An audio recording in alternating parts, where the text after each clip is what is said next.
تو اذان کے بعد کی دعا میں نام لینا پڑے گا محمد الرسول اللہ کا. اللہم رب هذه الدعوة التامة والصلاة القائمة آتی محمدا الوسیلہ والفضیلہ. آتی محمدا الوسیلہ. محمد الرسول اللہ کا نام لینا پڑے گا.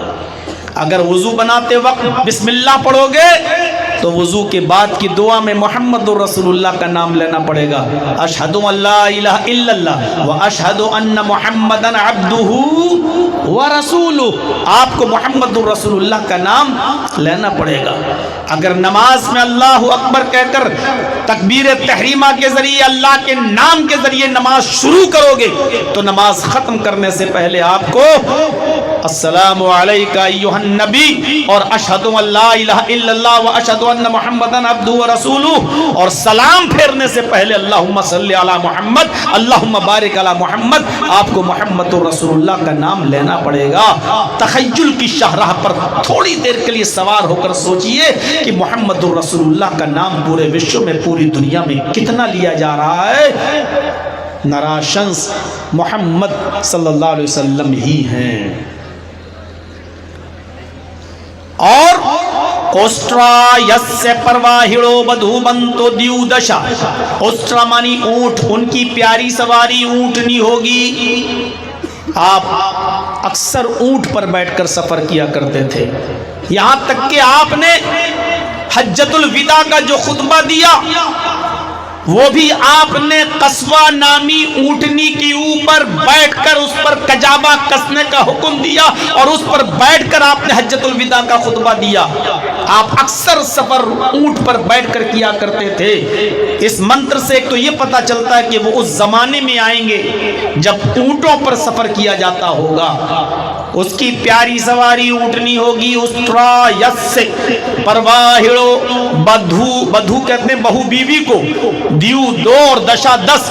بدھو من تو دیو دشا, جس کی 2 اور 10 بیویاں ہوں گی. 2 اور 10 کتنی ہو گئی؟ 2 اور 10 پلس یعنی 12, جس کی 12 بیویاں ہوں گی. محمد رسول اللہ صلی اللہ علیہ وسلم کی 11 تو بیویوں کے نام حدیث کی کتابوں میں ملتے ہیں, اور ایک وہ ماریا قبطیہ جس کے بطن سے بھی اللہ کے نبی صلی اللہ علیہ وسلم کا ایک بیٹا پیدا ہوا جس کا نام آپ نے ابراہیم رکھا تھا. مقوقس کے بادشاہ نے 2 لڑکیاں 2 باندیاں تحفے میں بھیجی تھیں. ایک کا نام تھا سیرین اور ایک کا نام تھا ماریا. سیرین کو اللہ کے رسول نے حسان ابن ثابت کو دے دیا تھا اور ماریا کو آپ نے خود رکھ لیا تھا. ماریا کے بطن سے آپ کا ایک بیٹا پیدا ہوا جس کا نام تھا ابراہیم. ماریا کو بھی جوڑ لیا جائے تو ایسے 12 بیویوں کی تعداد صرف محمد رسول اللہ کی دکھائی دیتی ہے. یعنی 12 بیویوں والا انتم رشی آخری پیغمبر ہوگا جو آپ کی کتابوں میں لکھا گیا ہے. اور پھر اس میں یہ کہا گیا کہ وہ زمانے میں آئیں گے جب ساری عوام اور ساری جنتا جب جانوروں کی طرح ہو جائے گی. اس میں کوئی شک نہیں کہ عرب کا وہ زمانہ جس زمانے میں محمد رسول اللہ نے قدم رکھا بالکل حیوانیت سے بھرا ہوا زمانہ تھا. جانور بن چکے تھے لوگ, انسانیت باقی نہیں رہ گئی تھی. جوا اتنا کھیلتے تھے کہ پڑھیے زاد المعاد, جوا کھیل کر جب رقم ہار جاتے تھے تو مکان لگا دیا کرتے تھے, اور مکان بھی جب جوئے میں ہار جاتے تھے تو اپنی بیوی جوئے میں لگا دیا کرتے تھے. لیکن کہتے تھے ابھی بھی ہماری ہار نہیں ہوئی ہے, ابھی بھی ہمارے پاس بہت کچھ ہے لگانے کو. اور جب بیوی بھی جوئے میں ہار جاتے تھے تو اپنی جوان بیٹی جوئے میں لگا دیا کرتے تھے.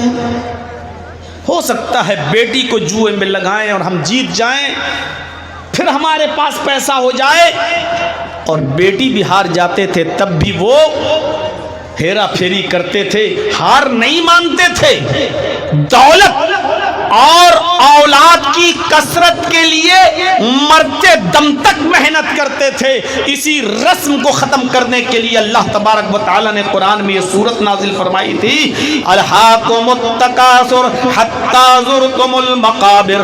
تمہیں تکاثر نے, تمہیں مال و دولت اور اولاد کی کثرت نے, زیادتی کے شوق نے ہلاک و برباد کر دیا. حتی زرتم المقابر, یہاں تک کہ تم مر مر کر قبروں کی زیارت کرنے لگے, مر مر کر قبروں میں جانے لگے. قبر میں جب تک چلے نہیں جاتے تھے ان کا یہ شوق پورا نہیں ہوتا تھا. وہ امید رکھتے تھے کہ ہو سکتا ہے کہ ابھی ہمیں زندگی مل جائے اور پھر ہم جوا کھیلیں اور ہمارے پاس دولت کی فراوانی ہو جائے, ہمارے پاس مال اور اولاد دونوں بڑھ جائیں. اس طریقے کی چاہت تھی ان کی. وہ اپنی جوان بیٹی بھی جوئے میں ہار جایا کرتے تھے. کیا کوئی انسان اپنی بیٹی کو داؤں پہ لگائے گا؟ کیا انسان کے اندر کی یہ صفت ہوتی ہے کہ وہ اپنی اولاد کو, اپنی بیٹی کو جوئے میں ہار جائے, جوئے میں لگا دے؟ انسانیت نکل چکی تھی ان کے اندر سے.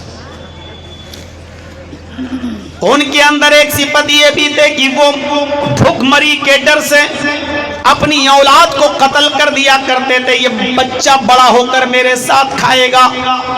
قرآن نے ان کی صفت کو یوں بیان کیا, یقتلون ابناءہم, وہ اپنی اولادوں کو قتل کر دیا کرتے تھے. جوئے میں بہت آگے بڑھ چکے تھے. شراب نوشی کی تو کوئی انتہا نہیں تھی. اس بات سے آپ اندازہ لگا سکتے ہیں, ابن القیم لکھتے ہیں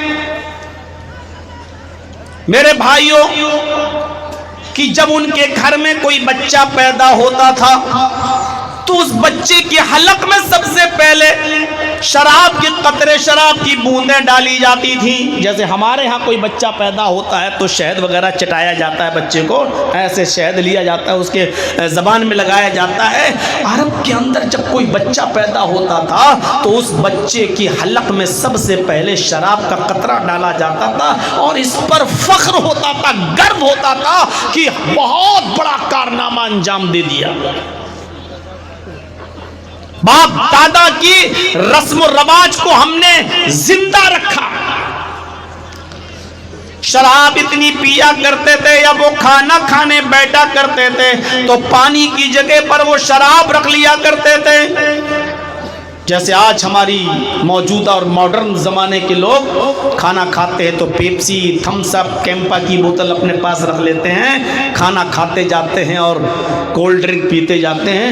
عرب کے لوگ کھانا کھاتے جاتے تھے اور شراب پیتے جاتے تھے. ابن القیم الجوزی لکھتے ہیں کہ شراب اتنی پیتے تھے کہ وہ بھول جاتے تھے شراب پینے کے بعد کہ میں اپنی بیوی کا ہاتھ پکڑ رہا ہوں یا اپنی بیٹی کا ہاتھ پکڑ رہا ہوں. امام احمد اپنی مسند کے اندر نقل کرتے ہیں کہ ایک صحابی جب شراب حرام نہیں ہوئی تھی, حرمت شراب سے پہلے, انہوں نے اتنی شراب پی لی کہ شراب کے نشے میں بجائے بیوی کے ہاتھ پکڑنے کے بیٹی کا ہاتھ پکڑ لیا, کھینچنے لگے. بیٹی چیخی, ماں دوڑتی ہوئی آئی, اپنے شوہر کے ہاتھ سے اپنی بیٹی کے ہاتھ کو چھڑایا اور اپنے شوہر کو کمرے میں بند کر دیا. یہ شراب کا نشہ تھا ان کا. اسی لیے شراب کو فوراً حرام نہیں قرار دیا گیا. مختلف مرحلوں سے گزرنے کے بعد شراب کی حرمت کا اعلان ہوا. شراب کے اتنے رسیہ تھے عرب کے لوگ کہ شراب کی حرمت کا اعلان بھی فوراً نہیں کیا گیا. یہ فوراً مان ہی نہیں سکتے. اگر شراب کی حرمت کا اعلان کر دیا تو کہیں لوگ بہک نہ جائیں, بتک نہ جائیں, ایسا نہ ہو کہ مذہب نہ چھوڑ بیٹھیں, اسلام سے دور نہ ہو جائیں.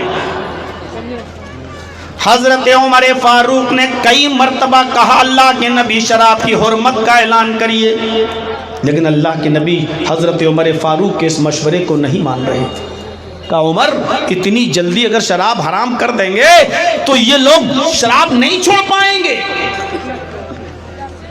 اندازہ لگائیے ایک انصاری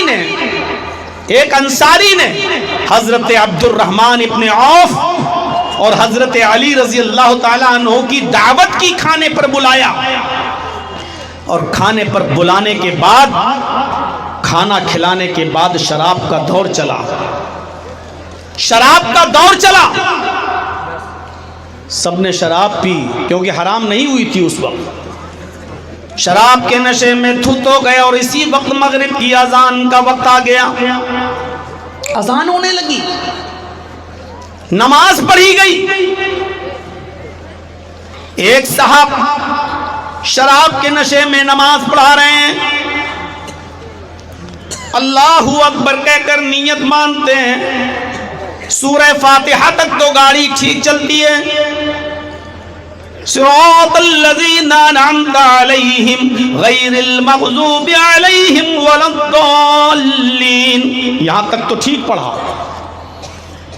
اس کے بعد سورہ کافرون کی تلاوت کی جانے لگی, اور سورہ کافرون میں قُلْ يَا أَيُّهَا الْكَافِرُونَ لَا أَعْبُدُ مَا تَعْبُدُونَ, چینج کر دیا.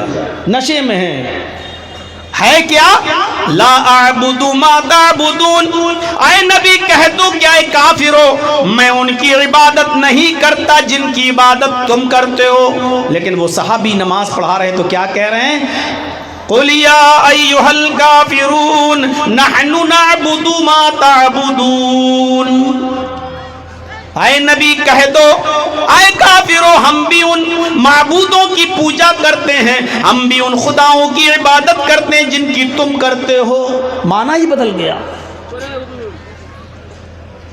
اتنی بڑی فحش غلطی ہونے کے باوجود بھی اللہ رب العالمین نے شراب کی حرمت کا اعلان نہیں کیا, صرف یہ آیت نازل فرما دی یا ایھا الذین آمنوا لا تقربوا الصلاۃ وانتم سکارا, ایمان والو تم نماز کے قریب مت جایا کرو جب تم نشے میں ہوا کرو.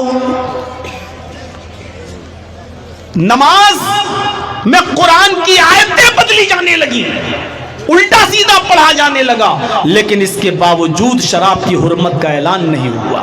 صرف اتنا کہہ دیا گیا نماز کے قریب مت جاؤ جب نشے میں ہو. جب تک جو تمہاری زبان سے جملے نکل رہے ہیں اس کو تم خود سمجھنے نہ لگو کہ کیا پڑھ رہے ہو, تب تک نماز کے قریب مت جاؤ. اب صحابہ کرام بڑے محتاط ہو گئے. اب نماز کے وقت شراب نہیں پیتے تھے. کیوں؟ ابھی شراب پیئیں گے تو نماز کا وقت ہو جائے گا, نماز کا وقت ہوگا تو ہماری جماعت چھوٹ جائے گی. تو اب احتیاط کرنے لگے, یہ کرنے لگے.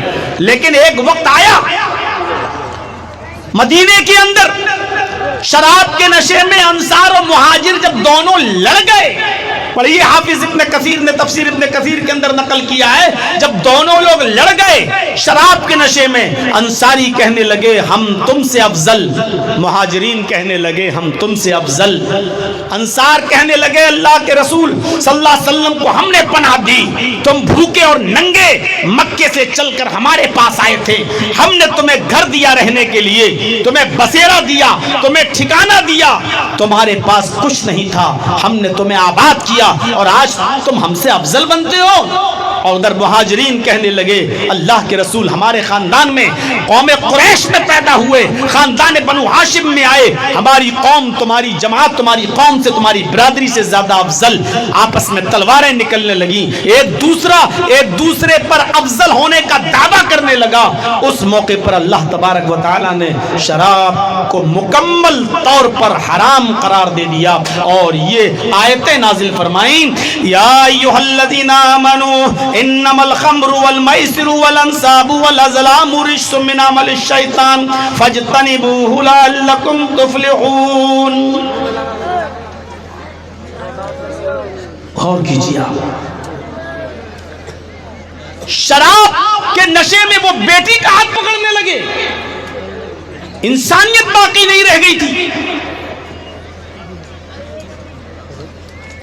ایک بکری اس قبیلے کی دوسرے کے قبیلے میں چلی گئی، اس آدمی کی بکری نے دوسرے کے کھیت میں تھوڑی سی گھاس کھا لی، سیرت النبی پڑھی علامہ ابن ہشام کی، اتنی سی بات کو لے کر جب جھگڑا چلا تو یہ جھگڑا 27 سال تک چلتا رہا۔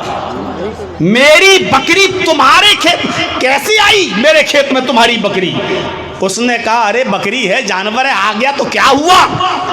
بس اتنی سی بات کو لے کر جب جھگڑا چلا دونوں قوموں میں، دونوں برادریوں میں، دونوں قبیلوں میں، دونوں خاندانوں میں، تو یہ جھگڑا 27 سال تک چلتا ہے، 27 سال تک۔ اور دونوں طرف سے مرنے والوں کی تعداد جب گنی گئی تو تعداد ہو گئی 40,000۔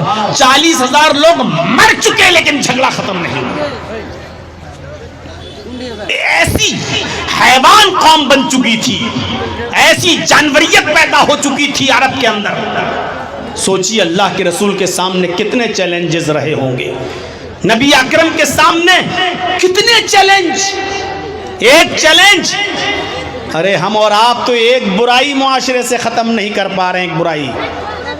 قبالہ والو ایمانداری سے بتانا، جہیز چلتا ہے کہ نہیں چلتا ہمارے یہاں؟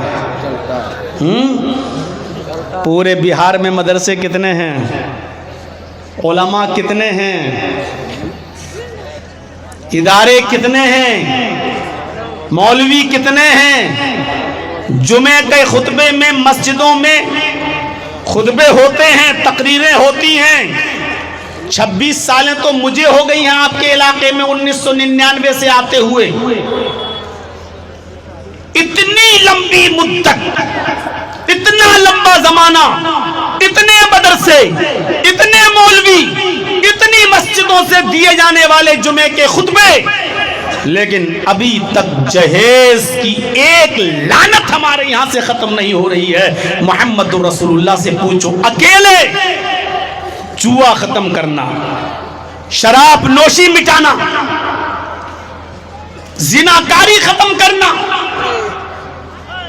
ابھی سنتے جائیے برائیوں کے کیا کیا شوق تھے اور طریقے تھے، وہاں برائیاں کیسی کیسی رائج تھیں، ابھی سنتے جائیے۔ اور اکیلے نبی اکرم صلی اللہ علیہ وسلم نے ان چیزوں کو ختم کر کے، چیلنج کو قبول کر کے ان تمام چیزوں کو ختم کر دیا۔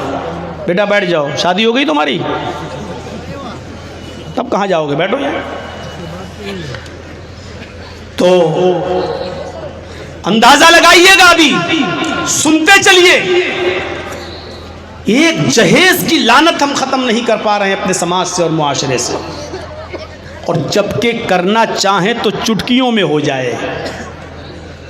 جرجیس صاحب جیسے سارے مولوی علاقے کے اگر یہ طے کر لیں کہ جہاں جہیز دیا جائے گا اور جہاں جہیز مانگا جائے گا ہم ان کا نکاح نہیں پڑھائیں گے، علماء طبقہ اگر اس بات پر ایگری ہو جائے اور اس کو طے کر لے تو میرے بھائیوں بتاؤ یہ برائی بند ہونے میں کتنا ٹائم لگے گا؟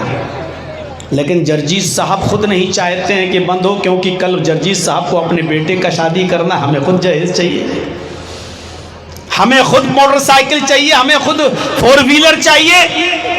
پہلے میرے بیٹے کی شادی ہو جائے، بعد میں میٹنگ ہوگی، ابھی نہیں ہوگی صاحب۔ ابھی یہ ہم جیسے ایسے کتنے پڑے ہوئے ہیں، نہیں بند ہو سکتی۔ اکیلے بلبوتے پر آپ نے کتنی چیزوں کو ختم کیا معاشرے سے اور سماج سے۔ ایک چیلنج تھا، چوری نہیں ہوتی تھی کہ عرب کی سرزمین پر، لیکن قانون جب ہاتھ کاٹنے کا بنایا تو اتنا سخت قانون بنایا امام کائنات نے کہ چور کے ہاتھ کاٹ دیے جائیں، اور پھر اس پر اتنی سختی سے عمل کیا کہ قبیلے بنو مخزوم کی لڑکی فاطمہ جب چوری میں پکڑی گئی، اللہ کے نبی کے پاس اس کا مقدمہ آیا، آپ نے پوچھا کتنی چوری کی، بتایا گیا اتنی، کہا حد نصاب کو پہنچ رہی ہے، ہاتھ کاٹ دو۔ ہوتا ہے ایسا، بیٹا جلدی نکل جاؤ، یا تو جاؤ یا پھر بیٹھے رہو، ایک کام کرو۔ میرے ساتھیوں سنو، اتنا سخت قانون. اب وہاں یہ ہوا کہ اتنے اونچے گھر کی لڑکی کا ہاتھ کاٹا جائے گا. فاطمہ نامی لڑکی کا، بنو مخزوم کی قبیلے کی لڑکی، بڑے اونچے گھر کی، بڑے صاحب کی بیٹی، ارے ناک کٹ جائے گی، ناک کٹ جائے گی. کس کو بھیجا گیا؟ اللہ کے نبی کے پاس. مشورہ ہوا کہ ایسے آدمی کو بھیجو جو اللہ کے رسول کے بہت قریب ہو اور اللہ کے رسول اس کی بات نہ ٹالیں. تو جانتے ہو مشورے میں کیا طے ہوا؟ حضرت اسامہ ابن زید کو بھیجا جائے. حضرت اسامہ کو بھیجا گیا کہ جاؤ اللہ کے نبی سے کہنا کہ بڑے اونچے گھر کی لڑکی ہے، اگر اس کا ہاتھ کٹ گیا تو ناک کٹ جائے گی. لوگ کیا کہیں گے کہ دیکھو محمد نہ امیر دیکھتا ہے، نہ غریب دیکھتا ہے، نہ اونچا خاندان دیکھتا ہے، نہ اونچی نسل. حضرت اسامہ جب یہ سفارش لے کر آئے اور کہنے لگے کہ اللہ کے رسول بہت اونچے گھر کی لڑکی ہے، ہم سے گزارش کی گئی کہ آپ کی بات اللہ کے نبی مان لیں گے، آپ سفارش کیجئے، آپ اس کو چھوڑ دیجئے، کتنا اچھا ہوگا، سماج میں ہماری ناک نہیں کٹے گی. تو اللہ کے نبی نے اسامہ کی بات، سب سے قریبی شخص کی بات، جگری دوست کی بات کیا کہہ کر کاٹ دی. آپ نے کہا اسامہ اتشفع فی حد من حدود اللہ، اللہ کی حدوں میں سے ایک حد کو توڑنے کی سفارش کرنے آئے ہو. چوری کی سزا میں ہاتھ کاٹنے کا قانون میں نے نہیں بنایا ہے، اللہ کی طرف سے جبرائیل یہ قانون لے کے آئے ہیں. السارق والسارقۃ فاقطعوا ایدیہما، چوری کرنے والے مرد کا اور چوری کرنے والی عورت کا دونوں کا ہاتھ کاٹ ڈالا جائے. یہ قانون اللہ کی طرف سے نافذ کیا ہوا ہے اور تم میرے پاس سفارش لے کے آئے ہو، جاؤ اور اس کا ہاتھ کاٹ دو. اس کا ہاتھ کاٹ دیا گیا. تب اللہ کے نبی نے زوردار اور شاندار الفاظ میں کہا تھا کہ آج قبیلے بنو مخزوم کی لڑکی کا جو ہاتھ کاٹا گیا ہے اس کو دیکھ کر کوئی یہ نہ کہے کہ میں نے دشمنی میں ہاتھ کاٹا ہے، بلکہ یہ اللہ کا قانون تھا جو میں نے پورا کیا ہے. اگر اس کی جگہ پر میری اپنی بیٹی ہوتی، آپ نے قسم کھا کر کہا، پڑھیے بخاری، واللہ لو ان فاطمہ بنت محمد سرقت لقطعت یدہا، اگر آج اس کی جگہ پر میری اپنی بیٹی، میری اپنی لخت جگر فاطمہ نے بھی چوری کی ہوتی تو میں اس کا بھی ہاتھ کاٹ دیتا. اس طریقے سے آپ نے چوری کو ختم کیا اور چوری کے سارے چور دروازوں کو بھی آپ نے بند کیا. ایک چیلنج تھا نبی اکرم کے سامنے. شراب کی حرمت کا جب اعلان ہوا تو شراب ایسے مدینے میں بہ رہی تھی. انسائکلوپیڈیا برٹانیکا پڑھیے، کرسچن رائٹر لکھتا ہے جیسے نالیوں میں بارش کے دنوں میں پانی اوپر آ جاتا ہے. جب اللہ کے نبی صلی اللہ علیہ وسلم نے منادی کروائی اور اعلان کروایا کہ لوگوں شراب اب حرام کر دی گئی ہے، تو جو 20 سال سے شراب پی رہے تھے، جو 80 سال کے بوڑھے بھی شراب پی رہے تھے، جن سے شراب کبھی چھوٹنے کی توقع نہ تھی، حرمت شراب کا اعلان سننے کے بعد بھی انہوں نے اپنی سراہیاں پھوڑ دی، اپنے مٹکے توڑ دیے، اپنے ڈرم توڑ دیے اور پانی نالیاں بھر گئیں اور شراب سڑکوں پر آنے لگی. انسائکلوپیڈیا نے تھوڑا سا غلو کرتے ہوئے لکھا، ایسا لگ رہا تھا جیسے شراب کی باڑھ آ گئی ہو، پانی کا سیلاب آ گیا ہو مدینے کی سرزمین پر. اتنی جلدی لبیک، اتنی جلدی آواز کسی حاکم وقت کی آواز پر لبیک نہیں کہا گیا جتنا محمد رسول اللہ صلی اللہ علیہ وسلم کی آواز پر لبیک کہا گیا. گورنمنٹ آج بھی سگریٹ کی ڈبیوں پر لکھتی ہے، cigarette smoking is injurious to health, cigarette ہیلتھ کے لیے نقصان دہ ہے. لکھنے کے باوجود مجھے بتاؤ کتنے لوگ یہ سگریٹ چھوڑتے ہیں. گورنمنٹ کی بات کو بھی اتنی آسانی سے کوئی نہیں مانتا جتنی جلدی محمد رسول اللہ صلی اللہ علیہ وسلم کی آواز پر لبیک کہا گیا. جہاں یہ کانوں میں آواز گئی کہ شراب حرام ہو گئی، ڈرم پھینک دی، اڑیل دی، مٹکے توڑ دیے، سراہیاں پھوڑ دی. جام جو ان کے ہونٹوں تک پہنچ چکا تھا، ایک ایک گھونٹ اور دو گھونٹ جو پی چکے تھے، انہوں نے بھی اپنے لبوں سے ہونٹوں سے ہٹا دیا اور اعلان سننے کے بعد نالیوں میں وہ شراب کو بہا دیا. اتنی جلدی کسی کی آواز پر لبیک نہیں کہا گیا جتنی جلدی محمد رسول اللہ کی آواز پر لبیک کہا گیا. ہم اپنے سماج پہ غور کریں. ہم تو چھوٹی سی معمولی چیز نہیں چھوڑ پاتے ہیں. بیڑی نہیں, سگریٹ نہیں, تمباکو نہیں, کھینی نہیں, مسالہ نہیں. حرمت شراب کے اعلان کے بعد صحابہ نے شراب کے مٹکے توڑے. ایسی اطاعت و فرما برداری کا ثبوت دیا محمد رسول اللہ کی آواز پر. غور کیجئے, زناکاری بھی اپنے عروج پر تھی. جب شادیاں ہی غلط طریقے سے ہوتی تھیں تو برائیاں کتنی ہوں گی. ہمارے ہاں جو شادیاں ہوتی ہیں اس پر ایک نظر ڈال لیجئے. ہر علاقے کی الگ الگ ہے. عرب کے اندر شادی کیسی ہوتی تھی پڑھیے بخاری کتاب النکاح. حضرت عائشہ صدیقہ فرماتی ہیں زمانے جاہلیت میں نکاح کے 4 طریقے تھے. ایک طریقہ تو ایسا ہی تھا جیسے ہمارے اور آپ کے یہاں ہوتا ہے. یہ بہت کم لوگ اپناتے تھے. چند لوگ جو بہت شریف تھے یہ طریقہ اپناتے تھے. لڑکے والا لڑکی والے کو پیغام دیتا ہے اور نکاح ہو جاتا ہے. یہ بہت کم تھا وہاں پر, جیسے آٹے میں نمک, بہت کم تھا. شادی کا جو ایک خطرناک طریقہ تھا بخاری کی روایت کے مطابق, اس طریقے پر ذرا غور کیجیے کیا تھا. یہ شادی تھی. ذرا سوچئے شادی جب ایسی ہوتی ہوگی تو برائیاں کیسی ہوتی ہوں گی. ایک لڑکا کسی لڑکی کو نکاح کا پیغام دیتا اور پھر وقت پر شادی ہوتی.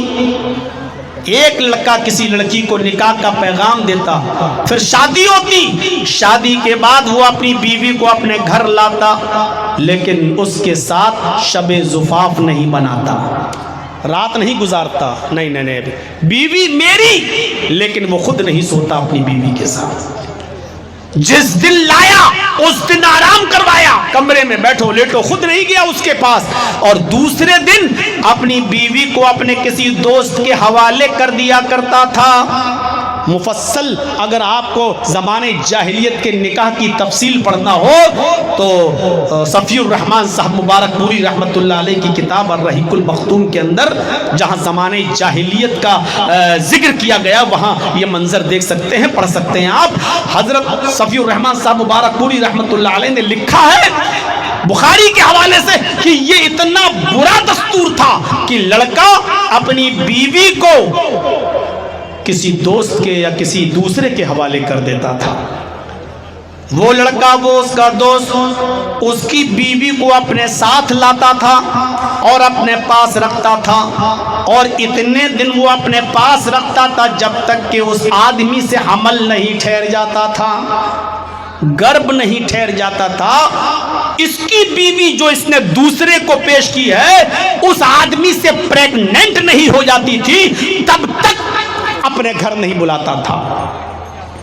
اور جب وہ اس کا دوست اس کو بتاتا کہ تمہاری بیوی پریگننٹ ہو گئی, حاملہ ہو گئی, تب یہ اس کو بلا کر لاتا اور اس کو اپنی بیوی بناتا, اپنے گھر لاتا. اور ایسا اس لیے کیا جاتا کہ ان کا عقیدہ, ان کی آستھا, ان کا بلیف یہ تھا, ان کا وشواس یہ تھا کہ ایسا کرنے سے بچہ نیک پیدا ہوگا, ایسا کرنے سے بچہ شریف اور نیک پیدا ہوگا. یہ شادی تھی, شادی. یہ دوسرا طریقہ تھا شادی کا. پہلا طریقہ میں بتا چکا ہوں وہی تھا جو آج ہمارے اور آپ کے یہاں لیکن بہت کم لوگوں میں. دوسرا طریقہ یہ تھا شادی کر کے لاتا, خود نہیں سوتا, دوسرے کے حوالے کر دیتا, اس سے پریگننٹ ہو جاتی, تب اس کو لے کے آتا, اپنی بیوی بناتا. اور ایسا اس لیے کیا جاتا تاکہ بچہ نیک پیدا ہو. شادی کا ایک تیسرا طریقہ دیکھیے کیا تھا. ایک ہی لڑکی کے پاس 3 سے زیادہ اور 10 تک لوگ جاتے تھے. 3, 4, 5, 6, 7, 8, 9, 10, بس 10 سے زیادہ نہیں. ایک ہی لڑکی کے پاس جاتے, اس کے ساتھ زنا کرتے. جب پتہ چل جاتا کہ یہ پریگننٹ ہو گئی تب جانا چھوڑ دیتے. اور جب بچہ پیدا ہوتا تو وہ عورت ان سب کو بلاتی جتنے اس کے پاس جا چکے ہیں 3 4 5 10 تک جتنے لوگ اس کے ساتھ زنا کیے. آج بچہ پیدا ہوا وہ ان سب کو بلاتی اور کہتی کہ تم سب ہمارے پاس آئے, تم سب نے ہمارے ساتھ رات گزاری, ہمارے ساتھ شاریرک سمبند بنایا, ہمارے ساتھ تم لوگوں نے جسمانی تعلقات قائم کیے. سب کہتے کہ ہاں سچ ہے کہ ہم نے جسمانی تعلقات بنائے. کہا بچہ پیدا ہوا ہے. اب وہ عورت اس بچے کو اٹھاتی اور اتنے لوگوں میں سے جس کی گود میں رکھنا چاہتی رکھ دیتی. مثلا 5 آدمی آئے یا 9 آدمی آئے یا 10 آدمی آئے, بچے کو اٹھا کر جس کے بھی گود میں رکھ دیتی. یہ اسی کا بچہ مان لیا جاتا, یہ اس کی بیوی مان لی جاتی, وہ اس کا شوہر مان لیا جاتا. اور اس طریقے سے وہ آدمی اس بچے کو اور اس عورت کو لے کر اپنے گھر چلا جاتا. اب یہ دونوں میاں بیوی ہو گئے اور یہ بچہ اس آدمی کا بچہ بن جاتا. یہ شادی کا تیسرا طریقہ تھا. غور کرو, جب شادیاں ایسے ہوتی تھی تو برائیاں کس عروج پر ہوں گی. ہم اندازہ لگائیں محمد رسول اللہ کے سامنے کتنے چیلنج تھا, کتنی پریشانیاں تھیں, کتنا بڑا چیلنج تھا ان تمام برائیوں کو ختم کرنے کا. آج کہتے ہیں مولانا صاحب سماج کیسے سدھرے گا. سماج میں ابھی اتنی برائی نہیں ہے لیکن اتنی نہیں کہ ایک عورت کے ساتھ 10 آدمی جا رہے ہوں اور وہ جس کی گود میں بچہ رکھ دے. ہاں برائیاں ہیں, یہ ہم بھی جانتے ہیں. اور کل تو مجھے ٹاپک ہی دیا گیا تھا بولنے کے لیے, بتایا گیا تھا مولانا صاحب ہمارے گاؤں کا ماحول بہت خراب ہے. یہاں شادیوں کے بعد بھی 4 5 بچوں کی اماں بھی دوسروں کے ساتھ بھاگ جاتی ہیں بچے چھوڑ کر. اللہ نہ کرے کہ آپ کے یہاں پر بھی یہ ماحول ہو, اور ہو تو اللہ رب العالمین ہماری ماں بہنوں کو ہدایت دے, ہمارے بھائیوں کو بھی ہدایت دے. میرے بھائیوں تصور کر رہے ہیں آپ, یہ شادی کا تیسرا طریقہ. اور چوتھا طریقہ بڑا خطرناک. ایک اور طریقہ سن لیجئے شادی کا کیا تھا. عورتیں اپنے گھر کی چھت پر ہری جھنڈیاں لگا دیا کرتی تھیں. عورت اپنے گھر پر ہری جھنڈی لگا دیا کرتی تھی. اس کا مطلب یہ تھا کہ میں فری ہوں اور جو بھی میرے پاس آنا چاہے آ جائے. پورے سال تک لوگ اس کے پاس آتے تھے, پورے سال تک. اور اس میں تعداد بڑھ بھی جاتی تھی, کافی لوگ ہو جاتے تھے. اور جب 9 مہینے کے بعد اس عورت کے بچہ ہوتا تھا تب وہ ان سب کو بلاتی تھی جتنے لوگ اس 9 مہینے میں اس کے پاس آئے, چاہے وہ 100 ہو گئے ہوں, 200 ہو گئے ہوں, 50 ہو گئے ہوں, جتنے لوگ اس کے پاس آ چکے وہ سب کو بلاتی اور کہتی کہ تم کو تو معلوم ہے کہ تم لوگ سب میرے پاس آئے ہو اور سب نے میرے ساتھ رات گزاری ہے, زنا کیا ہے, اب بچہ پیدا ہوا. اب وہ عورت اس بچے کو نہیں رکھتی تھی کسی کی گود میں, خانے کعبہ سے ایک قیافہ شناس بلایا جاتا تھا. جیسے آج کل ہوتے ہیں نا پنڈت لوگ آتے ہیں تو مہورت نکالتے ہیں نا, شادی میں کون سا دن اچھا رہے گا, شبھ رہے گا, کون سی تاریخ شبھ رہے گی. اور پتہ نہیں مہورت نکالنے کے بعد بھی پتہ چلتا ہے کہ اسٹوو سے جلا دی گئی, سلنڈر سے مار دی گئی, آگ سے جل گئی. اور ہمارے ساتھ کتنے لوگ جیل میں تھے بیچارے جو اسی میں آئے تھے کہ صاحب ہتیا میں آئے. کس کی ہتیا میں؟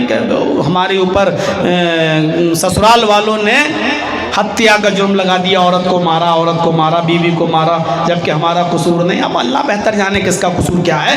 تو میرے بھائیوں جیسے مہورت نکالا جاتا ایسی خانہ کعبہ سے قیافہ شناس کو بلایا جاتا تھا, اور قیافہ شناس آنے کے بعد اس بچے کو دیکھتا اور پھر یہ دیکھتا کہ اتنے لوگوں میں اس کی شکل کس آدمی سے مل رہی ہے. قیافہ شناس اس کی شکل کو میچ کرتا, ملاتا, ٹیلی کرتا, کس سے مل رہی ہے. پھر وہ اس بچے کی شکل سے جس کی شکل مل رہی ہوتی اسی کی گود میں یہ بچہ رکھ دیتا اور اس عورت کو اس آدمی کے حوالے کر دیتا اور کہتا کہ یہ تیری بیوی، یہ تیرا شوہر، یہ تیرا بچہ، اب آج کے بعد یہ تیری بیوی ہے، جاؤ لے جاؤ۔ اس طریقے سے شادی کا یہ چوتھا طریقہ تھا۔ اس چوتھے طریقے، اتنے قسم کے نکاح، عورت کی کوئی عزت نہیں، جتنے اس کے پاس جانا چاہیں چلے جائیں۔ اللہ کے نبی صلی اللہ علیہ وسلم نے نکاح کے ان برے طریقوں کو مٹایا، اور قرآن کریم کی آیتیں لوگوں کو پڑھ پڑھ کر سنائیں کہ وَأَنكِحُوا الْأَيَامَ مِنكُمْ، لوگوں تم میں سے جو بھی غیر شادی شدہ ہیں ان کا نکاح کرا دو، وَالصَّالِحِينَ مِنْ عِبَادِكُمْ وَإِمَائِكُمْ، اور تم میں سے جن کے غلام نیک ہوں اور جن کی لونڈیاں بھی شریف ہوں، نیک ہوں، ان کا بھی نکاح کرا دو۔ اسلام چاہتا ہے کہ غلام اپنی غریبی کی وجہ سے بیٹھا نہ رہے، کوئی لونڈی بھی اپنی غربت کی وجہ سے بیٹھی نہ رہے، غلام کو یہ کہنے کا موقع نہ ملے کہ میں تو کسی کا غلام ہوں، میں کہاں سے نکاح کر سکتا ہوں۔ سماج کو اللہ حکم دے رہا ہے، لوگوں کو حکم دے رہا ہے، گاؤں والوں سے کہہ رہا ہے، محلے والوں سے کہہ رہا ہے، سوسائٹی والوں سے کہہ رہا ہے، اگر تمہارے سماج میں، تمہاری سوسائٹی میں کوئی غیر شادی شدہ ہے تو ان کا نکاح کرا دو۔ ان یکونوا فقراء یغنہم اللہ من فضلہ، یہ مت دیکھو کون غریب ہے کون امیر ہے، جو فقیر ہوگا، تنگ دست ہوگا، بدحال ہوگا، اللہ اس کو اپنے فضل سے غنی کر دے گا، اللہ اپنے فضل سے غنی کرے گا۔ شادیاں کرانا تمہارا کام ہے۔ سماج کے لوگوں، چلو قبالہ والوں سے پوچھتے ہیں، بتاؤ کیا آپ کے گاؤں میں سب شادی شدہ ہیں؟ جو بالغ ہو گئے ہیں ان کی شادیاں کراتے ہو گاؤں والوں؟ جو لڑکیاں بالغ ہو چکی ہیں ان کی شادیاں کراتے ہو؟ ارے جاؤ، جلسے میں بھی جو حال ہے لڑکے اور لڑکیوں کا وہ روڈ پر دیکھ لو، یہ دینی جلسوں کا حال ہے۔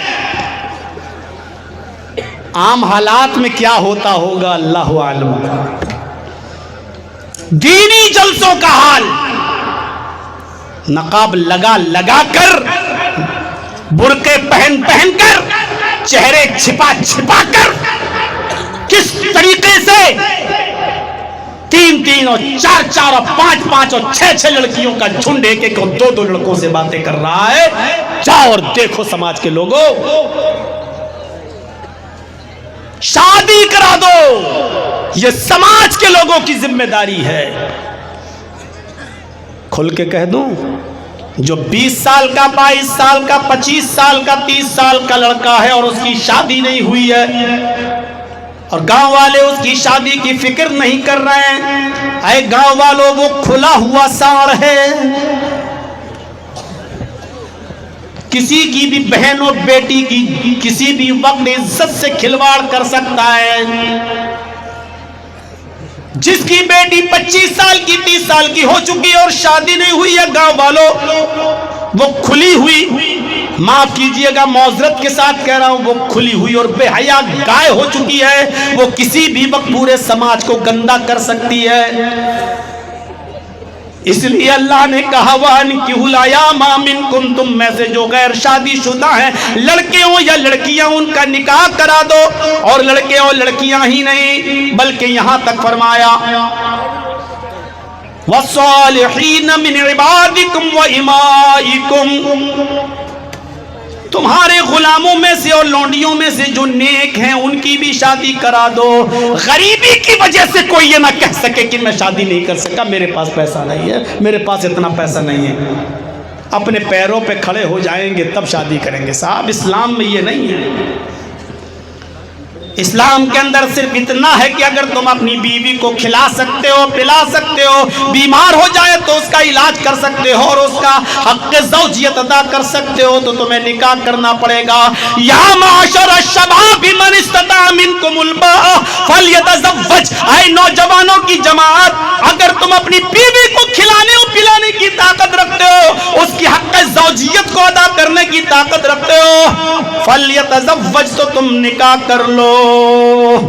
پھر فرمایا نکاح کرنے کا حکم اس لیے دیا جا رہا ہے کہ نکاح کرنے کا یہ فائدہ ہوگا، فَإِنَّهُ أَغَضُّ لِلْبَصَرِ وَأَحْسَنُ لِلْفَرْجِ، نکاح سے نگاہیں جھک جاتی ہیں، آنکھیں نیچی ہو جاتی ہیں اور شرمگاہ کی حفاظت ہوتی ہے، یعنی دوسروں کی ماں بہن بیٹیاں محفوظ ہو جاتی ہیں۔ مولانا صاحب کہاں دوسروں کی ماں بہن بیٹیاں محفوظ ہوئی ہیں؟ شادی شدہ لوگ تو اور بگڑے ہوئے ہیں، اپنی بیوی پر ڈورے دوسروں کی عورتوں پہ ڈورے ڈال رہے ہیں، سب معلوم ہے۔ 26 سال سے آتا ہوں، خوب تجربہ ہے، جلسوں میں کتنے لڑکے اور کتنی لڑکیاں پکڑے گئے ہیں سب معلوم ہے، بٹھا کے رکھے گئے ہیں۔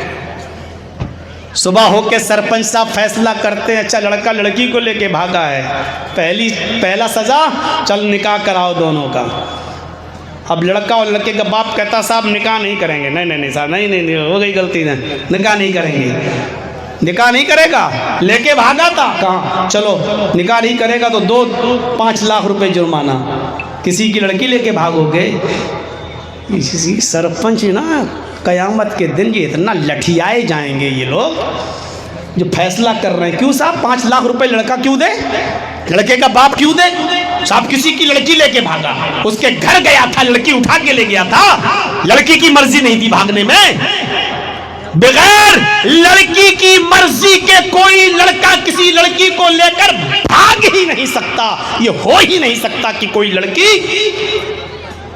لڑکا کسی لڑکی کو اپنی مرضی سے بھگا لے جائے اور اس میں لڑکی کی مرضی شامل نہ ہو۔ جب لڑکی کی بھی مرضی تھی تو فیصلہ ایک طرفہ کیوں؟ 3 لاکھ 4 لاکھ کا جرمانہ لڑکا کیوں دے؟ قرآن نے جب سزا متعین کی تو پہلے لڑکی کا نام لیا، الزانیۃ والزانی فاجلدوا کل واحدۃ منہما 100 جلدہ۔ قرآن تو کہہ رہا ہے زنا کرنے والی عورت اور زنا کرنے والا مرد اگر دونوں کو آنے ہیں تو دونوں کو 100 کوڑے مارو۔ قرآن تو پہلے عورت کا نام لے رہا ہے، لڑکی کا نام لے رہا ہے، کیونکہ زنا کے لیے اکسانے میں اور زنا کرنے میں لڑکے سے زیادہ لڑکی ذمہ دار ہوتی ہے، اور آپ فیصلہ سناتے ہیں لڑکے والا جرمانہ دے۔ قیامت کے دن یہ مکھیا لوگ اور یہ سرپنچ بھی پکڑے جائیں گے۔ آؤ کیا تم فیصلہ کرتے ہو؟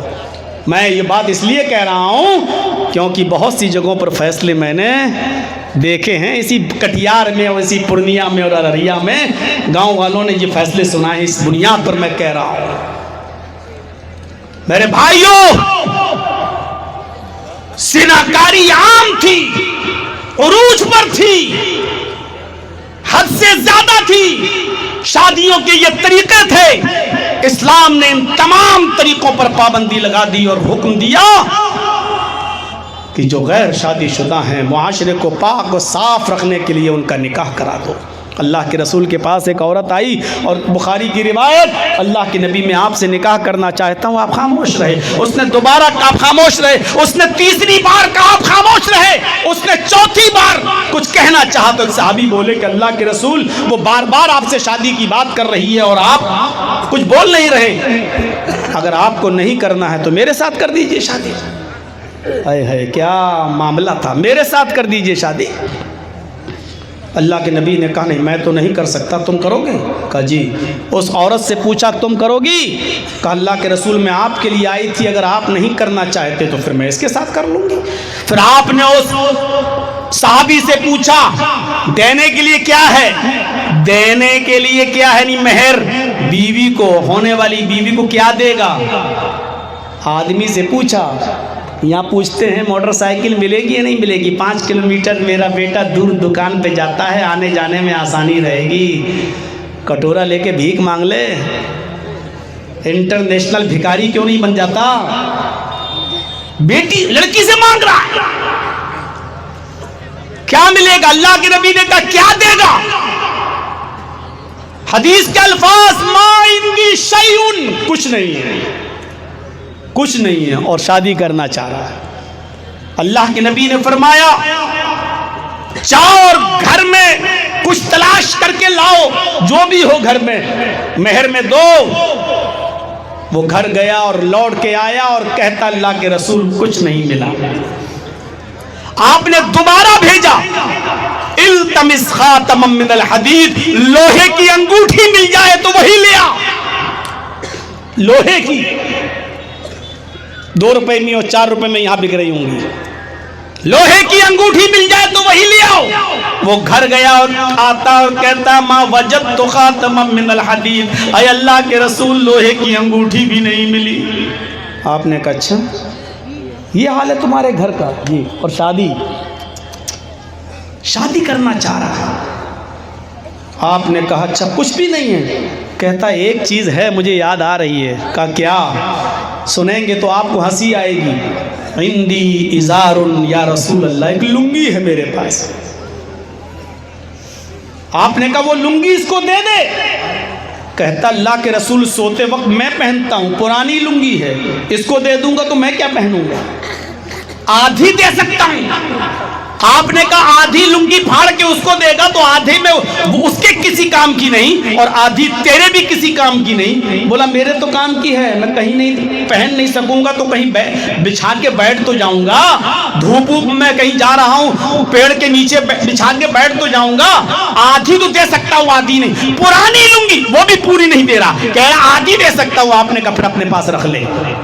اچھا یہ بتا قرآن کتنا یاد ہے؟ افسوس، سنیے اور افسوس کیجئے ہم اور آپ اپنے آپ پر۔ دولت نہیں، سونا نہیں، چاندی نہیں، جواہرات نہیں، پیسہ نہیں، کچھ نہیں، یہاں تک کہ لوہے کی انگوٹھی بھی نہیں۔ لیکن پوچھا کہ قرآن کتنا یاد ہے؟ اس نے کہا اللہ کے رسول سورہ ملک یاد، سورہ حشر یاد، سورہ حق یاد، سورہ قیامہ یاد، سورہ نبا یاد۔ اللہ کے نبی نے کہا اتنی صورتیں یاد ہیں؟ کہا ہاں۔ آپ نے اس عورت سے پوچھا کہ عورت کیا تجھے یہ صورتیں یاد ہیں؟ اس نے کہا نہیں۔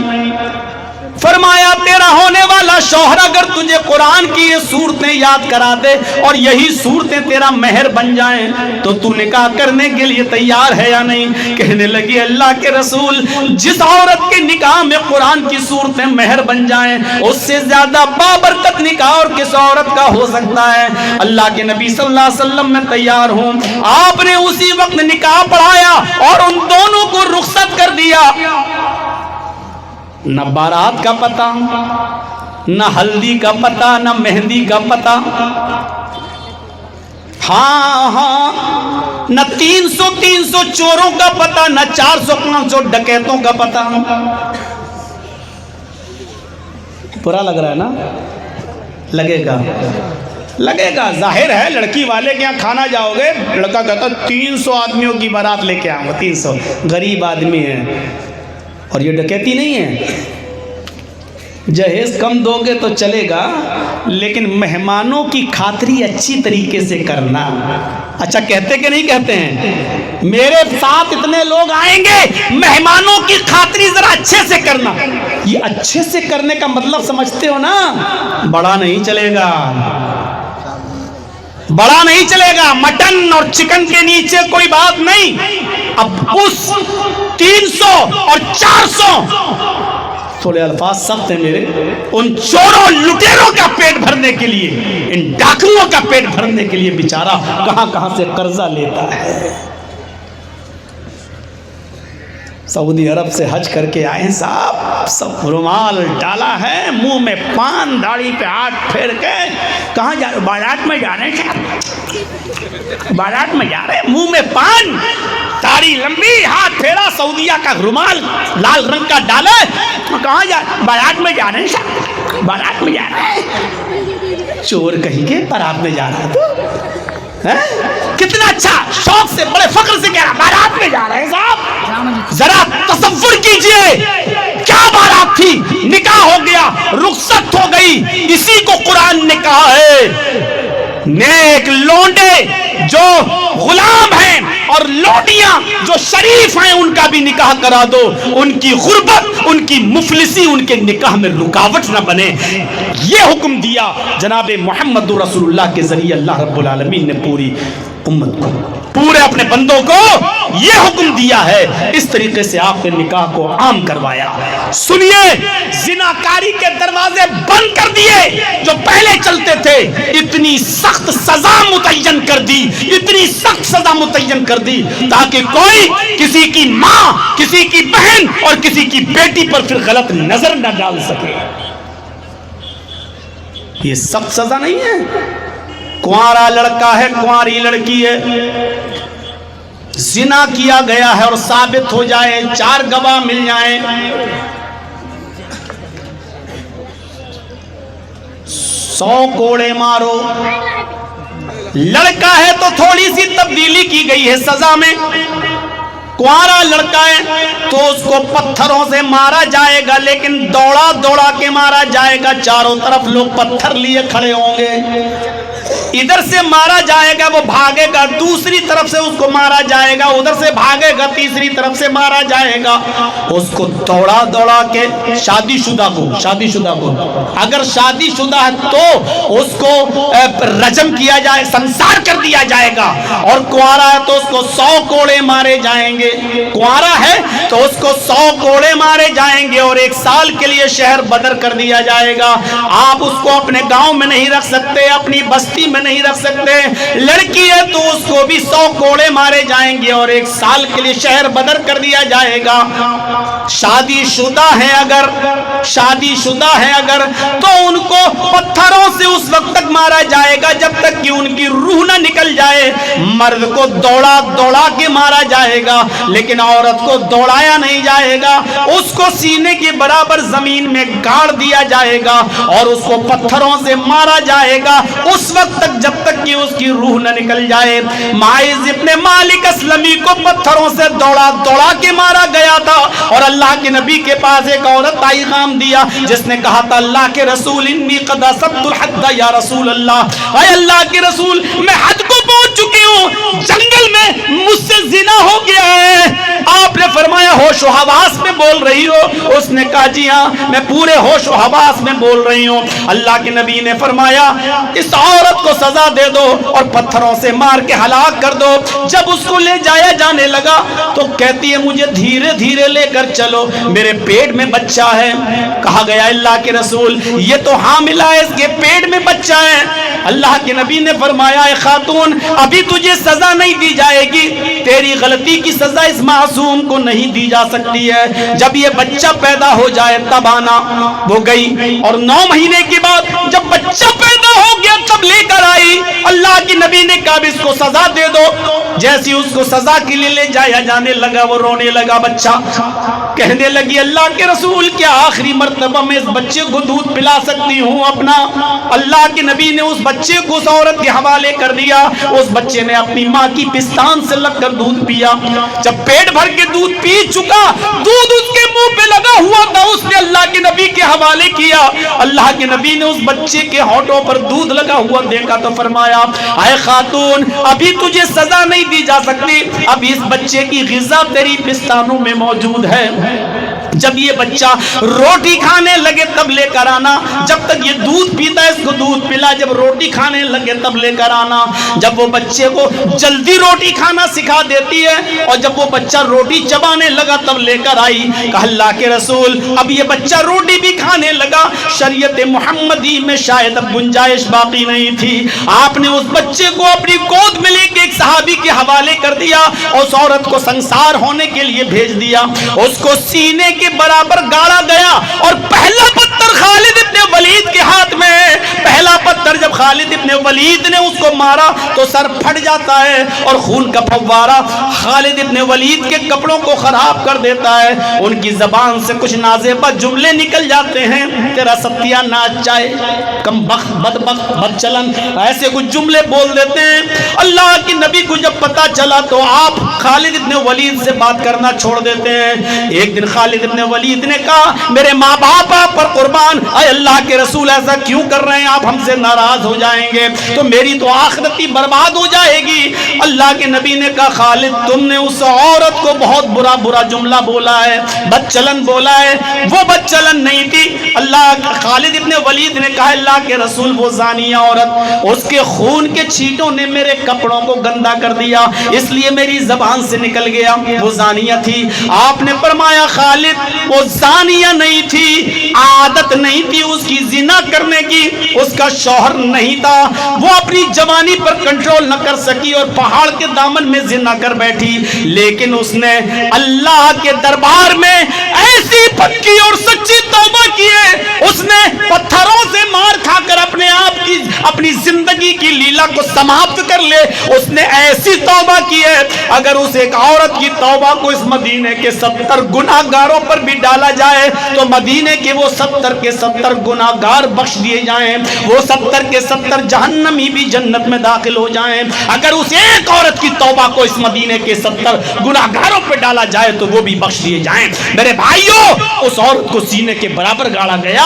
آپ نے زنا کو جب روکا تو ایسا روکا کہ جن سے بھول چوک سے دھوکے سے انجانے میں گناہ ہو بھی جاتا تھا تو وہ اپنے آپ کو اللہ کے نبی کی عدالت میں پیش کرتے تھے اور کہتے تھے کہ مجھ سے جوانی کے جذبات میں آ کر گناہ ہو گیا، مجھے پاک کر دیجئے، طہرنی یا رسول اللہ، طہرنی یا رسول اللہ، اے اللہ کے رسول مجھے پاک کر دو، اے اللہ کے رسول مجھے پاک کر دو، اور اس طریقے سے پاک ہوا کرتے تھے۔ سوچو کہ زنا کو ختم کرنا کتنا بڑا کام تھا، اور زنا کو ختم ہی نہیں کیا، اگر کسی سے زنا ہو جاتا تھا تو وہ خود چھپاتا نہیں تھا، اتنا ڈر پیدا کر دیا اس کے دل میں اللہ کا کہ وہ دنیا میں سزا بھگتنے کے لیے تیار ہو گیا لیکن آخرت کی سزا سے ڈرنے لگا۔ میرے بھائیوں اس طریقے سے اللہ کے رسول صلی اللہ علیہ وسلم نے روح کا علاج کیا، جسم کا نہیں روح کا علاج کیا۔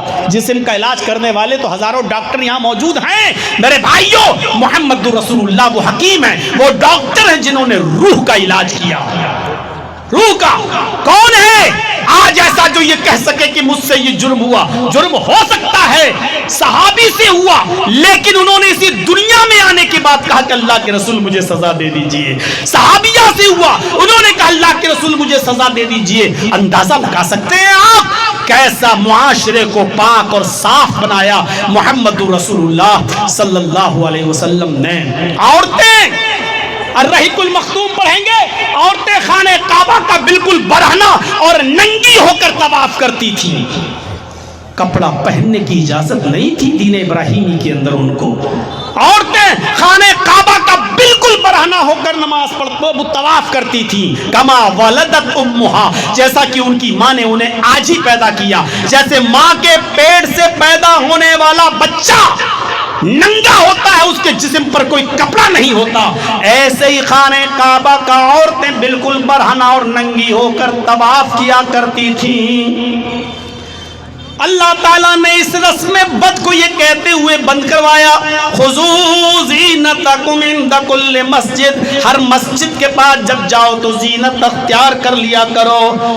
ایسی عورتیں جو ننگا خانہ کعبہ کا ننگی ہو کر طواف کرتی تھی، محمد رسول اللہ صلی اللہ علیہ وسلم نے ایسا با پردہ اور با حیا بنا دیا کہ مثال دی جانے لگی، ایسی شرم و حیا ان کے اندر پیدا کر دی کہ وہی عورتیں شرم و حیا کی دیوی بن گئی، شرم و حیا کو اپنانے والی بن گئی، شرم سراپا شرم و حیا بن گئی۔ میرے بھائیوں غور کیجئے، وہ عورتیں جو خانہ کعبہ کا ننگا طواف کرتی تھیں، جن کو ننگا رہنے میں شرم نہیں لگتی تھی، میرے بھائیوں ان کو چہرہ دکھا کر چلنے میں شرم آنے لگی، ہاتھوں میں گلیبس اور پیروں میں ساکس پہننے لگی، پردے والی بن گئی، حیا والی بن گئی، ایسی عورتیں بن گئی کہ حضرت فاطمہ انتقال کے وقت کہنے لگی، اے علی جب میرا انتقال ہو جائے تو مجھے دن کے اجالے میں نہیں، رات کی تاریکی میں عشاء کی نماز کے بعد مجھے دفنانے لے جانا۔ کہا اے فاطمہ تم میری بیوی نہیں محمد رسول اللہ کی بیٹی بھی ہو، ایسا کیوں کہہ رہی ہو؟ اللہ حضرت علی نے حضرت فاطمہ نے فرمایا اے علی میں نہیں چاہتی ہوں کہ میرے جسم پر میرے مردہ جسم پر پڑے ہوئے کفن پر بھی کسی غیر مرد کی نظر پڑے. ایسی باحیا بن گئی انتقال کے بعد بھی میرے مردہ جسم پر پڑے ہوئے کفن پر بھی کسی کی نظر پڑے, ایسی باحیا بن گئی. یہ ایسا باپردہ بنایا. غور کیجئے, ایک ام خلاد ہے, ابو داؤد کتاب الجہاد پڑھیے, ام خلاد ہے, اس کا بیٹا میدان جنگ میں جنگ کرتے کرتے شہید ہو جاتا ہے. کسی نے خبر پہنچائی آئے خلاد کی ماں تیرا بیٹا میدان جنگ میں شہید ہو گئے. جلدی سے اس نے اوڑھنی اوڑھی, چہرہ چھپایا, ہاتھوں میں گلیوز پہنے, پیروں میں ساکس پہنے, ہاتھ اور پیر چھپائے اور میدان جنگ میں دوڑ پڑی. چیخ کر کہتی آئی نہ ابنی, آئی نہ بنی, میرا بیٹا کہاں ہے, میرا بیٹا کہاں ہے؟ بتایا گیا کون ہے تم؟ کہا کہ میں خلاد کی ماں ہوں, میں خلاد. اس کو لایا گیا, اس کو اس کے بیٹے کی لاش دکھائی جا رہی ہے. یہ تمہارے بیٹے کی لاش ہے, یہ تمہارے بیٹے کی لاش ہے. بیٹے کی لاش, بیٹے کی لاش کو دیکھتی ہے, آنکھیں کھلی ہیں, بس پورا چہرہ چھپا ہے. صحابہ کہہ رہے ہیں اے ام خلاد, اس پوزیشن میں تو لوگ پاگل ہو جاتے ہیں. جو عورتیں اپنی اولاد کی, اپنے بیٹے کی موت کی خبر سنتی ہیں, وہ اپنا پاگل سی ہو جاتی ہیں, چہرہ نوچنے لگتی ہیں, بال بکھیرنے لگتی ہیں. اور تم اس کنڈیشن میں بھی پردہ کر رہی ہو, اس کنڈیشن میں بھی اپنے بیٹے کو دیکھنے آئی ہو کہ تمہارا ہاتھ بھی چھپا ہوا ہے, تمہارا پیر بھی چھپا ہوا ہے, تمہاری صرف آنکھیں دکھ رہی ہیں, اپنے بیٹے کو ذرا صحیح سے دیکھ لو. کہنے لگی ہو محمد کے ساتھیو, تم لوگوں کی موجودگی میں میں اپنے بیٹے کو کیسے دیکھوں؟ تم لوگوں کی موجودگی میں میں اپنے بیٹے کو کیسے دیکھوں؟ میدان جنگ میں نے اپنا بیٹا کھویا ہے, اپنی حیا نہیں کھوئی. میدان جنگ میں نے اپنا بیٹا کھویا ہے, اپنی شرم نہیں کھوئی. میدان جنگ میں نے اپنا بیٹا کھویا ہے, میں نے اپنی حیا کا جنازہ نہیں نکالا.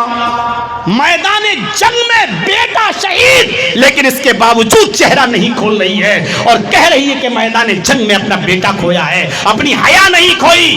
اے جلسوں میں آنے والوں, تمہاری بیٹیاں اس دینی جلسے میں بھی اپنی حیا کھو بیٹھی ہیں, اپنی شرم کھوئے بیٹھی ہوئی ہیں. کیا کیا شاپنگ کر رہی ہیں, جلسوں میں میلہ لگا ہوا ہے, اپنے بچوں کے ساتھ اور دوسروں کے ساتھ کس طریقے سے گھوم رہی ہیں. تم نے جلسوں کے مقصد کو فوت کر دیا ہے اور جلسوں میں میلہ لگا کر میرے بھائیو تم نے عورتوں کو آزاد کر دیا ہے. 26 سال سے اثر ہو تو کیسے ہو, ہمارے چیخنے کا, چلانے کا, قرآن بولنے کا اور حدیث سنانے کا اثر ہو تو کیسے ہو؟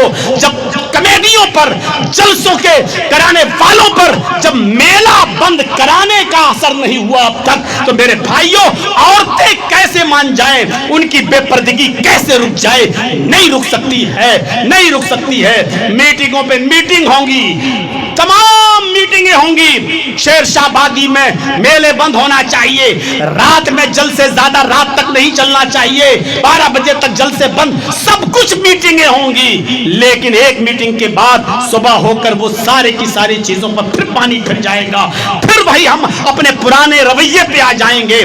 میرے بھائیوں جب تک ان جلسوں میں میلے بند نہیں ہوں گے اور یانیت بند نہیں ہوگی, جب تک جھولے بند نہیں ہوں گے, چوڑیوں کی دکانیں بند نہیں ہوں گی, میلے اور ٹھیلے بند نہیں ہوں گے, رب کعبہ کی قسم اور یانیت بند نہیں ہو سکتی ہے, ننگا پن اور بے پردگی بند نہیں ہو سکتی ہے. آپ کے یہاں بہت کبالا والوں تاریخی جلسہ ہوتا ہے, آپ کا ایک اچھا مجمع ہوتا ہے آپ کا. حاجی سلطان صاحب کے زمانے سے میں یہاں چلا آ رہا ہوں, اللہ ان کی قبر کو نور سے بھر دے, غریق رحمت فرمائے. وہ زمانہ تھا جب وہ کہتے تھے, اور ایک زمانہ تھا جب اپنے گاؤں کے لوگ ہمیں بتاتے تھے, اور جب یہاں آتا تھا تو پتہ چلتا تھا کہ جو نماز چھوڑتا تھا اس کو پنشمنٹ کرتے تھے, اس کو بھی سزا ملتی تھی. وہ ایک دور تھا میرے بھائیو, آج وہ دور کہاں چلا گیا؟ آج عریانیت کیوں آج شباب پر ہے, بے پردگی کیوں آج اتنی ہوتی چلی جا رہی ہے؟ جیسے جیسے ہمارے جلسے بڑھتے جا رہے ہیں, مدرسے بڑھتے جا رہے ہیں, دین کے کام اور بڑھ رہے ہیں, لیکن ہمارے اس کے ساتھ ساتھ عریانیت بھی بڑھ رہی ہے, بے پردگی بھی بڑھتی جا رہی ہے, بے حیائی بھی بڑھتی جا رہی ہے. میرے ساتھیوں ذرا غور کریں ہم اور آپ, اور اندازہ لگائیں, ان میلے اور ٹھیلوں پر پابندی لگانے کا ایک بیڑا اٹھائیں. ہر چیز ہو سکتی ہے اگر ہم اور آپ کرنا چاہیں, لیکن آپ سوچتے ہیں کہ اگر میلہ نہیں لگے گا تو عورتیں نہیں آئیں گی, عورتیں نہیں آئیں گی تو پھر مدرسے کا چندہ کیسے ہوگا؟ زیادہ تر تو وہی دیتی ہیں. ہر شخص کے ساتھ ایک مقصد چھپا ہے. ہم نے اللہ کی ذات پر بھروسہ کرنا چھوڑ دیا ہے, اللہ کی ذات پر بھروسہ کرنا چھوڑ دیا ہے. میرے پیارے ساتھیوں, اگر آپ یہ تصور یہ سوچو گے ہم نے اللہ کے نام پر مدرسے کی بنیاد ڈالی ہے, تو یہ عقیدہ بھی رکھنا ہوگا کہ انشاءاللہ پھر اللہ ہی اس ادارے کو چلائے گا بھی. میرے بھائیوں, یہ توکل, یہ اعتماد ہمارے اندر ہونا چاہیے. اس کے لیے ناجائز طریقے نہیں. بجلی کی چوری چوری ہے, چاہے آپ سرکاری کریں یا کسی اور کی کریں, چوری چوری ہے. اب آپ ہمارے اتر پردیش میں یہ زیادہ ہوتا ہے, کٹیا ڈال دی, لٹھے باہر کھمبے پہ تار ڈالا, اب اسی سے سردیوں بھر ہیٹر بھی جلیں گے تاپنے کے لیے, اور بڑے بڑے حاجی اور نمازی اسی پہ گرم پانی کریں گے, پھر وضو بھی بنائیں گے, جمعے کے دن نہائیں گے تو گرم پانی کر کے. چوری کی بجلی سے ابھی رمضان کا مہینہ جب آئے گا تب آپ دیکھیے گا 18-19 فروری سے آپ دیکھیے گا چوری کی بجلی پر ہیٹر جلا کر سحری بھی بنے گی, وضو بھی بنے گا, اور روزے بھی رکھے جائیں گے, افطاری بھی تیار ہوگی. چوری چوری ہے چاہے آپ کسی کی کریں. اسی طریقے سے غلط طریقے سے بھی اگر ہم پیسہ لیں گے تو طریقہ غلط ہی رہے گا, وہ صحیح نہیں ہو جائے گا. اس لیے کوشش کریے کہ ہم اللہ پر اعتماد کریں. ایک واقعہ میں آپ کو سناؤں, اللہ پر جب کوئی اعتماد کرتا ہے تو اللہ کیسے راستہ نکال دیتا ہے. علامہ ابن رجب حنبلی کی ایک کتاب ہے بڑی مشہور, جس کا نام ہے طبقات حنابلہ. اس کتاب کے رائٹر ہیں ابن رجب حنبلی. انہوں نے ایک زبردست واقعہ نقل کیا ہے اپنی کتاب کے اندر, طبقات حنابلہ کے اندر, کہ ایک شخص مکے میں رہتا تھا, بیچارہ بہت غریب تھا, مزدوری کرتا تھا, رہتا تھا مکے میں. اس کا نام تھا ابو بکر محمد ابن عبد الباقی انصاری. آگے چل کر وہ قاضی بھی بنا, جج بھی بنا, فیصل بھی بنا. قاضی ابو بکر محمد ابن عبد الباقی انصاری بہت غریب مکے میں رہتا تھا. ایک دن بیچارہ بھوکا اور پیاسا نکلا, سوچا کہ کسی کو میرے چہرے پر نظر پڑ جائے اور میری حالت دیکھ کر کوئی مجھے کھانا کھلا دے, کوئی مجھے پانی پلا دے, کوئی مجھے کچھ کھلا دے پلا دے. یہ بیچارہ بھوکا پیاسا نکلا تو اس کو راستے میں ریشم کی ایک تھیلی نظر آئی. ریشم کی ایک تھیلی اس کو پڑی ہوئی دکھی, جو ریشم کے دھاگے سے ہی بندھی ہوئی تھی. اس نے اس تھیلی کو اٹھایا اور کھول کے دیکھا تو کیا دیکھتا ہے, اس تھیلی کے اندر ایک بیش قیمت بہت مہنگا موتیوں کا ایک ہار ہے. اس نے ریشم کی اس تھیلی کو کھولا, دیکھا موتیوں کا بیش قیمتی بہت مہنگا ہار ہے. ہار کو دیکھ کر خوش ہو گیا اور اس نے پھر سے باندھ دیا اور اس تھیلی کو لے کر اپنے گھر چلا آیا. اس نے اپنے گھر میں رکھ دیا تھیلی کو. سوچا کہ چلیے اب تو ہمارے دن بدل جائیں گے, اگر اب اس کو بیچیں گے تو اب ہمارے دن پھر جائیں گے. اب چلیں باہر کچھ محنت کرتے ہیں, مزدوری کرتے ہیں, شاید کچھ مل جائے. تو یہ پھر گھر سے نکلا اور تھیلی کو اپنے گھر رکھایا, موتیوں کے ہار کو اپنے گھر رکھ کے آ گیا.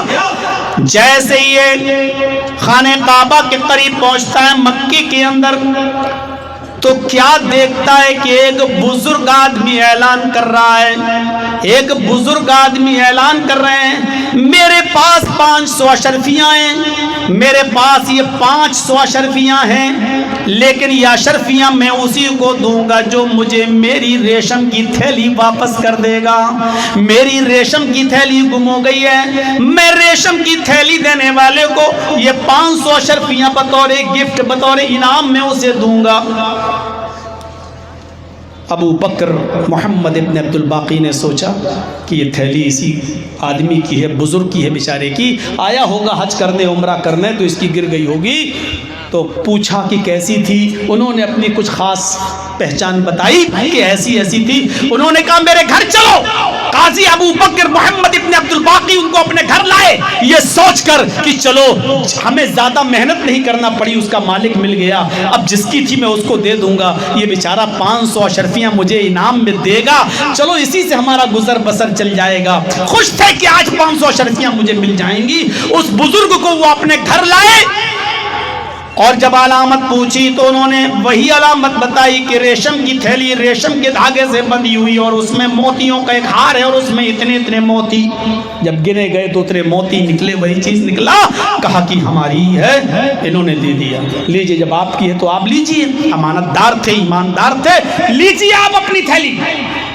انہوں نے بھی وعدے کے مطابق 500 اشرفیاں اس نوجوان کو دی، لیجئے، لیکن اس نوجوان نے کہا میں 500 اشرفیاں نہیں لے سکتا، یہ موتیوں کے ہار کو پہنچانے کی ذمہ داری میری تھی، لیکن اللہ نے میرے لیے آسانی پیدا کر دی، جب آپ کی تھی تو آپ اس کے مالک تھے اور ہم نے آپ کو دے دی تو اس میں ہم 500 اشرفیاں کیوں لیں، ہم نے کوئی محنت تھوڑی کی ہے۔ کہا بیٹا میں خوشی سے دے رہا ہوں۔ انہوں نے کہا میرا ضمیر گوارا نہیں کرتا، آپ کی تھیلی آپ کو میں نے دے دی، پھر 500 اشرفی کس بات کی، میں نے آپ کے یہاں کوئی مزدوری تو نہیں کی ہے۔ کہا کہ بیٹا یہ بہت قیمتی ہار ہے، اس لیے میں تمہیں ایک بطور انعام کے دے رہا ہوں۔ فرمایا نہیں شیخ آپ اس کو رکھیے اور آپ جائیے۔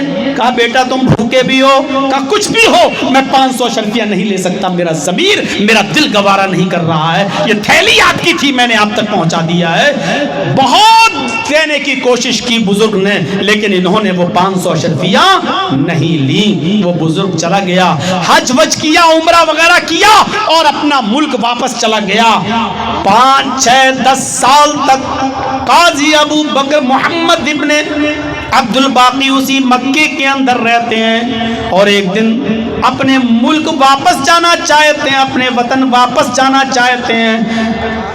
اب یہ اپنے وطن کی طرف جا رہے ہیں، مکہ چھوڑ رہے ہیں، اپنے وطن کی طرف جا رہے ہیں۔ ذرا سنیے گا، بڑا دلچسپ واقعہ ہے۔ جب قاضی ابو بکر ابن محمد اپنے وطن جانے کے لیے تیار ہوئے تو سمندر کا راستہ اختیار کیا، ایک کشتی کے اوپر بیٹھ گئے، بہت سے مسافر اس میں بیٹھے ہوئے تھے، یہ بھی اس میں بیٹھ گئے۔ کشتی جب بیچوں بیچ سمندر میں پہنچی تو آندھی اور طوفان کی شکار ہو گئی اور کشتی ٹوٹ گئی۔ کشتی ٹوٹ گئی، جتنے مسافر اس میں بیٹھے ہوئے تھے ایک ایک کر کے سارے مسافر ڈوب گئے۔ جتنے مسافر اس میں بیٹھے تھے ایک ایک کر کے اس میں سب ڈوب گئے۔ ابو بکر محمد ابن عبد الباقی کی زبان سنیے، انہی کی زبانی سنیے، کہتے ہیں کہ مجھے اللہ تعالیٰ نے بچا لیا۔ جب کشتی ٹوٹی تو اس کے ایک تختے پر میں بیٹھا ہوا تھا اور سمندر کی موجیں، سمندر کی لہریں اس تختے کو لیے جا رہی تھی۔ کئی دنوں کئی راتیں اس تختے کو موجیں اڑیلتی رہی، لے جاتی رہی، اور ایک دن آیا کہ میں بالکل سمندر کے کنارے پہنچ گیا۔ جب پہنچا تو کیا دیکھتا ہوں کہ میں ایک جزیرے پر پہنچ گیا، ایک جزیرے پر پہنچ گیا۔ میں وہاں اٹھا، اس جزیرے کے لوگ مسلمان تھے، مجھے اذان کی آنے والی آواز سنائی دی، میں مسجد میں چلا گیا، میں نے نماز پڑھی۔ نماز پڑھنے کے بعد لوگ اپنے اپنے گھروں پہ چلے گئے، میں اسی مسجد میں رہ گیا اور میں قرآن پڑھنے لگا۔ اس جزیرے کے لوگوں نے مجھ سے کہا کیا آپ قرآن پڑھنا جانتے ہیں؟ میں نے کہا الحمدللہ۔ اب اس جزیرے کے بہت سے لوگ ہم سے قرآن پڑھنے لگے، بڑے بھی چھوٹے بھی، بچے بھی جوان بھی ہم سے قرآن پڑھنے لگے۔ ایک دو مہینے میں نے لوگوں کو قرآن پڑھایا۔ ایک دن انہوں نے مجھے لکھتے ہوئے دیکھا تو پوچھا کیا آپ لکھنا بھی جانتے ہو؟ میں نے کہا الحمدللہ میں خطاط بھی ہوں، میں لکھنا بھی جانتا ہوں۔ انہوں نے کہا مجھے آپ لکھنا بھی سکھا دیجئے۔ میں ان کو لکھنا اور پڑھنا دونوں سکھانے لگا۔ ان لوگوں نے مجھے اس مسجد کا امام بنا دیا، میں اس مسجد میں رہنے لگا۔ ایک دن آیا کہ اس گاؤں کے لوگوں نے مجھے بتایا کہ آیا ابو بکر محمد، ہمارے گاؤں میں، ہمارے قبیلے میں ایک یتیم بچی ہے جس کا باپ ابھی 3-4 سال پہلے انتقال کر گیا ہے، بڑی نیک اور شریف بیٹی ہے وہ۔ میں چاہتا ہوں کہ آپ کا نکاح اس لڑکی سے کرا دیا جائے، پڑھی لکھی لڑکی ہے، نیک لڑکی ہے، صالحہ ہے، بڑی دیندار لڑکی ہے، اور اس غریب یتیم اور اس یتیم باپ کی بیٹی ہے جو باپ انتقال کر گیا اس کی بیٹی ہے۔ انہوں نے منع کیا، لیکن لوگوں نے کہا یہ اچھی بات نہیں، آپ جوان بھی ہیں، تندرست بھی ہیں، اور آپ ہمارے یہاں امامت بھی کرتے ہیں، یہ ہمارا فرض ہے کہ ہم آپ کا نکاح بھی کرا دیں۔ اس غریب یتیم لڑکی سے ان کا نکاح کرا دیا گیا۔ یہ تیار ہو گئے۔ جب نکاح کرا دیا گیا تو نکاح کے بعد ان کو شب عروسی میں بھیجا گیا، جہاں بیوی تھی ان کے پاس بھیجا گیا۔ وہ بیوی جو دلہن بنی بیٹھی تھی، جب یہ خلوت خانے میں اس کے پاس جاتے ہیں تو ان کی نظر اپنی بیوی کے گلے پر پڑتی ہے۔ کیا دیکھتے ہیں کہ اس کے گلے میں موتیوں کا ایک ہار ہے، اور یہ وہی ہار ہے ہو جو ہار مجھے 10-12 سال پہلے مکہ معظمہ میں ملا تھا، بیش قیمت، بہت قیمتی ہار۔ یہ اس ہار کو دیکھنے لگے، کہتے کہ میری یہ حرکت بڑی نازیبا سمجھی گئی۔ لڑکی کہنے لگی، بیوی کہنے لگی کہ بڑے عجیب انسان ہو، میں آپ کی بیوی اور آپ میری طرف نہیں دیکھتے ہیں، آپ اس ہار کی طرف دیکھ رہے ہیں، آپ کچھ لالچی نظر آتے ہیں۔ کہا نہیں میری بیوی، میرے اندر کوئی لالچ نہیں ہے، میں اس ہار کو اس لیے دیکھ رہا ہوں کہ یہی ایسا ہی ایک ہار کچھ سالوں پہلے مجھے مکہ معظمہ میں پڑا ہوا ملا تھا، مکہ معظمہ میں پڑا ہوا ملا تھا، ایسا ہی بلکہ یہی ہار مجھے مکہ معظمہ میں پڑا ہوا ملا تھا۔ اس ہار کو ایک بزرگ اعلان کر رہے تھے کہ میرا کھو گیا ہے، اگر کوئی دے دے گا تو میں 500 اشرفیاں اس کو دوں گا۔ میں ان کو اپنے گھر لایا اور یہ ہار میں نے ان کے حوالے کر دیا۔ انہوں نے 500 اشرفیاں مجھے دی، لیکن میرے ضمیر نے گوارا نہیں کیا۔ میں بھوکا تھا لیکن اللہ پر میرا توکل تھا، اللہ پر بھروسہ تھا۔ انہوں نے بہت دینے کی کوشش کی لیکن میں نے 500 اشرفیاں نہیں لی اور اس بزرگ کا ہار ان کو واپس کر دیا۔ وہ اپنا حج اور عمرہ کر کے واپس آ گئے۔ اس کے بعد آیا گیا معاملہ ہو گیا، لیکن آج وہ ہار میں تمہارے گلے میں دیکھ رہا ہوں۔ لڑکی کہتی ہے سبحان اللہ، سبحان اللہ، اے میرے پیارے شوہر، وہ میرے باپ تھے، ابھی چند دنوں چند سالوں پہلے ان کا انتقال ہوا ہے۔ وہ ہر نماز کے بعد یہ دعا مانگا کرتے تھے کہ اللہ اس دنیا میں نے ایک ہی امانت دار اور ایماندار لڑکا دیکھا ہے جس نے میرا قیمتی موتیوں کا ہار بلا معاوضے واپس کر دیا۔ اے اللہ میری بیٹی بھی جوان ہونے جا رہی ہے، ایسا کوئی انتظام فرماتے کہ میں اپنی بیٹی کا نکاح اس لڑکے کے ساتھ کر دوں۔ میرے باپ تو اس دنیا میں نہ رہے لیکن اللہ تعالیٰ نے آپ کو میرے پاس پہنچا کر میرے باپ کی دعا کو قبول فرما لیا۔ ہاں میرے شوہر، یہ وہی ہار ہے جو آپ نے میرے باپ کو پیش کیا تھا، دیا تھا، اور ان سے 500 اشرفیاں بھی نہیں لی تھی۔ انہوں نے اپنی بیوی کے ساتھ ملاقات کی۔ صبح یہ واقعہ جب گاؤں میں بتایا